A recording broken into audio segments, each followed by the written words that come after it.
কোনো সূরা স্টাডি করার আগে আমি যা করি তা হলো সেই সূরাটি বারবার তেলাওয়াত করি, শুধু পড়তেই থাকি। আল্লাহ যদি কিছু বলেন আমি সেটা সম্পর্কে আরও জানতে চাই। আমি সেই জগতের ভেতরে ঢুকে আল্লাহ কি বলছেন তা গভীরভাবে বুঝতে চাই।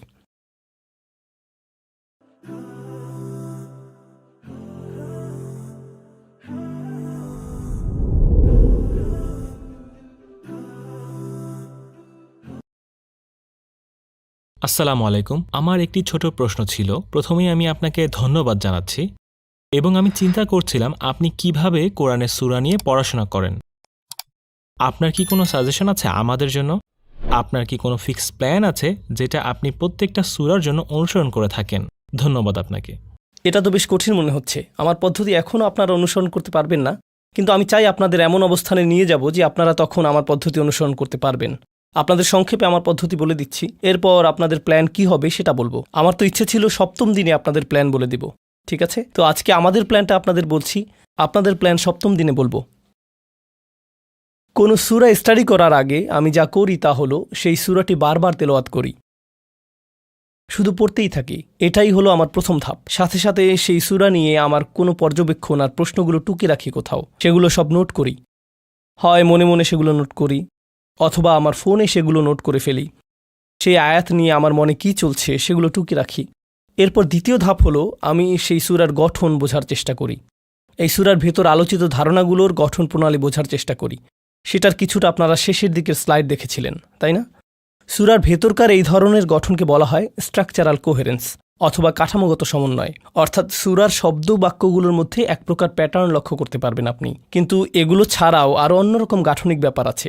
যেমন এই সূরার মধ্যে এমন কি কি প্রধান শব্দ আছে যেগুলো বারবার আসছে, এই সূরার মধ্যে এমন কি কি বিষয়বস্তু আছে যেগুলো একে অপরের সাথে সংশ্লিষ্ট। যেমন ধরুন প্রত্যক্ষ ও পরোক্ষভাবে বারবার পবিত্রতার কথাটা চলে এসেছে এখানে এই সূরার মধ্যে, তাই না? এখানে ইউসাব্বিহু পবিত্রতার সাথে সম্পর্কিত।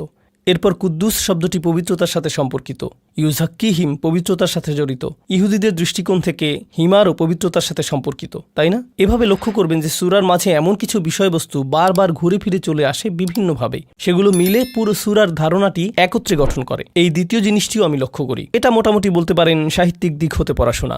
আমার সূরা নিয়ে পড়াশোনার তৃতীয় স্তর হলো সূরাটির ভেতরকার শব্দগুলোর অর্থ নিয়ে গবেষণা করা।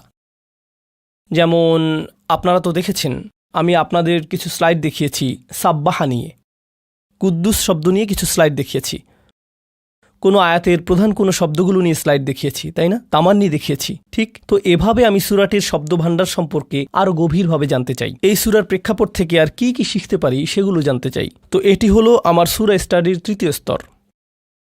দেখুন, এখন পর্যন্ত কিন্তু আমি একটি তাফসিরও খুলে দেখিনি, এখন একজন আলেমের বক্তব্য শুনিনি, কারণ আমি আমার পদ্ধতি, আমার প্রসেসের মধ্যে আছি। এরপর সূরাতে আমার পরের ধাপ হলো আমি নিজেকে প্রশ্ন করি। এই সূরা যখন পড়ি তখন আমার মনের মাঝে কি কি প্রশ্নগুলো উকি দেয়। এই সূরা যখন পড়ি তখন আমার মনের মাঝে কি কি প্রশ্নগুলো উকি দেয়। উদাহরণ দেখুন, এই সূরা পড়ার সময় একটা প্রশ্ন এসেছিল, আপনাদের সাথে আজকেই সেটা আলোচনা করেছি। আমি যদি একজন আল্লাহর ওলি হই তাহলে কি আমার মৃত্যুর আকাঙ্ক্ষা করা উচিত? এই প্রশ্নটি কিন্তু আমি কোনো তাফসিরই পড়িনি, এটা আমার নিজস্ব প্রশ্ন। সুবহান কুদ্দুসনের মধ্যে পার্থক্য কী? আমার নিজস্ব প্রশ্ন। কেন এখানে গাধার উপমা টানা হলো? এটাও আমার নিজস্ব প্রশ্ন। তো প্রত্যেক সূরায় আমার নিজস্ব প্রশ্নের একটা লিস্ট থাকে।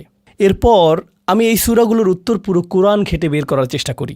তারপর আমি নতুন আরেক দিক হতে শুরু করি, অন্য কোনো ধারা হতে বোঝার চেষ্টা করি। হ্যাঁ, জানি অনেকগুলো দিক এখানে আছে সত্যি, কিন্তু আমার কোরআন স্টাডির আরেকটা ক্ষেত্র হলো কোরআন যদি কোনো কিছু উল্লেখ করে আমি সেই জিনিস সম্পর্কে কোরআনের বাহির হতেও জানতে চেষ্টা করি। যেমন ধরুন, আমি সম্ভবত কমপক্ষে 2টো লম্বা ভিডিও দেখেছি, 2টি আলাদা আলাদা ডকুমেন্টারি দেখেছি শুধুমাত্র গাধা নিয়ে।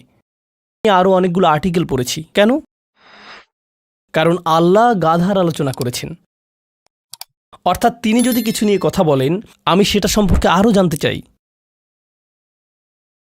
এভাবেই আসলে সূরা নিয়ে আমার মস্তিষ্ক কাজ করে। আমরা যখন সূরা আয-যারিয়াত পড়েছিলাম, আয-যারিয়াতি যারওয়া, যেই বাতাস প্রবাহিত হয় বয়ে নিয়ে যায়, তো আমি তখন বাতাস নিয়ে গবেষণা শুরু করে দিলাম। ন্যাশনাল জিওগ্রাফির বাতাস নিয়ে আর্টিকেল পড়লাম, হতে অন্য স্থানে যায়, উত্তর আটলান্টিকের বাতাসের সাথে প্যাসিফিকের বাতাসের পার্থক্য, বাতাস কী কী বয়ে নিয়ে যায়, শুধুমাত্র তাপমাত্রা আর জলীয় বাষ্প না, ধুলোবালি আর পরাগরেণুও নিয়ে যায়। আমি সব জানতে চাই। যদি অন্য কোনো সূরাতে আলোচনা আসে, যেমন শেষ সূরাতে আল্লাহ সন্ন্যাসীদের আশ্রমের কথা বলেছেন, তো আমাকে এখন জানতে হবে ক্যাথলিক চার্চ আর সন্ন্যাসীদের জীবন কিভাবে শুরু হলো, এসবের ইতিহাস কি। যেহেতু আল্লাহ উল্লেখ করেছেন যে তারা সন্ন্যাসীদের জীবন পালন করত, এখন আমি জানতে চাই সন্ন্যাসীদের জীবন কেমন, কিভাবে এই চর্চা এলো, এরপর কি হলো। বুঝতে পারছেন? ডক্টর সাহিবা আর আমি একে বলি কোরআনের জগৎ। আল্লাহ কিছু একটা উল্লেখ করলেই আমি যেই জগতে ঢুকে যেতে চাই, আমি যেই জগতের ভেতরে প্রবেশ করে আল্লাহ যেটা উল্লেখ করেছেন সেটা সম্পর্কে গভীরভাবে জানতে চাই। ঠিক আছে? আর এটা কিন্তু ভিন্ন এক রকমের অন্তর্দৃষ্টি উন্মুক্ত করে দেয়, একেবারে নতুন একটা দৃষ্টিভঙ্গি। যেমন ধরুন বাইবেলের কিছু উপমাগুলো ডক্টর সুহাইব, আসলে ডক্টর সাকিব আমাকে সেটা দেখিয়ে দিলেন। আপনাদের আমি গাধা নিয়ে যেই জিনিসটা দেখিয়ে দিয়েছিলাম, গাধা বহন করছে যে সেই ব্যাপারগুলো, এটাও ছিল আরেকটা পদ্ধতি, আরেকটা স্তর। এরপর শেষের দিকে এসে আমি তাফসির শোনা শুরু করি। শায়েখ মোহাম্মদ মুতাওয়াল্লি আশ-শারওয়ির তাফসির শুনি। কিন্তু প্রথমে আমি ডক্টর ইসরার আহমেদ রহমাহুল্লার তাফসির মুফাসসাল দার্সে কোরআন শুনি। এটা উর্দুতে। তিনি বিস্তারিতভাবে কোরআনের উপর লেকচার দিয়েছেন এখানে। ডক্টর সাহেবই হলেন কোরআনের ক্ষেত্রে আমার প্রথম অনুপ্রেরণা। মনে হয় শতবার শুনেছি আমি তাকে, তবুও শুনি বারবার। আমি কিভাবে তার থেকে ভিন্নভাবে চিন্তা করি সেটা দেখতে শুনি। আর এই সূরার ওপর তার লেকচার 4 ঘন্টার। এই পুরো সূরা তিনি আলোচনা করেছেন 4 ঘন্টার লেকচারে। হ্যাঁ, উর্দুতে। হ্যাঁ, ইংরেজিতে না সেটা।